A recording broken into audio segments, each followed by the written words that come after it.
સાહેબ ઉભા રહેજો.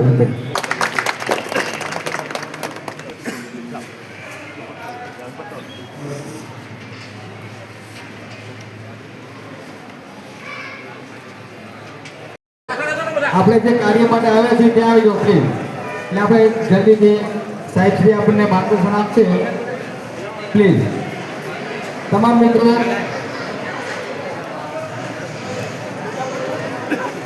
અહીં આવી જાઓ ને પ્લીઝ. ત્યાંથી અહીં આવી જાઓ પ્લીઝ. સારું અહીં આવી જાઓ.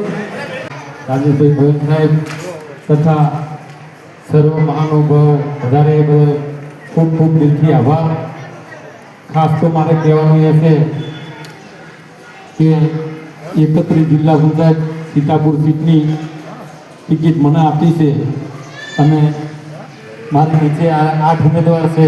કરસનપુરા સીટના ઉમેદવાર જીગર ઠાકોર, એવા જાનિકનાના સીટના ઉમેદવાર એવા ભરતજી ઠાકોર, એવા કાતુર સીટના ઉમેદવાર જગાજી ઠાકોર, એવા જ આપણા શ્રી અતુલજી, એવા જ આપણા દાહોદના ઉમેદવાર ભાઈ શ્રી ચતુરજી, એવા જ આપણા ઉઘરૂ સીટના ઉમેદવાર કમલેશભાઈ.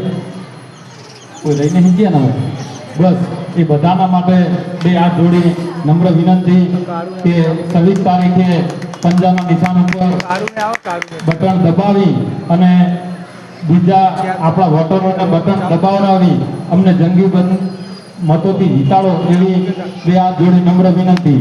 જય કોંગ્રેસ. એવા ડીકે ઠાકોર ઉર્ફે દશરથજી ઠાકોર એના જિલ્લા પંચાયતના મુખ્ય કાર્યાલયના ઉદ્ઘાટન પ્રસંગે આપની વચ્ચે ઉપસ્થિત અમદાવાદ જિલ્લાના કોંગ્રેસના પ્રમુખ અમારા પૂર્વ ધારાસભ્ય જાણો છો સ્થાનિક સ્વરાજ્યની ચૂંટણી છે. 26 તારીખના રોજ મતદાન થવાનું છે. લોકશાહીમાં બંધારણ જેણે બાબા સાહેબે ઘડ્યું ત્યારે આપણને મતનું એવું હથિયાર આપ્યું છે કે તમે ચાહો એને મતથી ઉઠાડી શકો અને ચાહો એને તમે બેસાડી શકો. 26 તારીખે મતનો અધિકાર તમને જે બંધારણમાં આપ્યો છે એનો ઉપયોગ કરવાનો સમય આવી રહ્યો છે.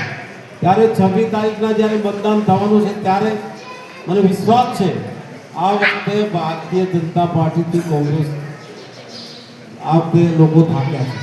બાટલો જેવો 450 નો હતો ત્યારે ગણ્યો. તેલના બીજા ભાવ કેટલા બધા મોંઘવારી કેટલી વધી છે.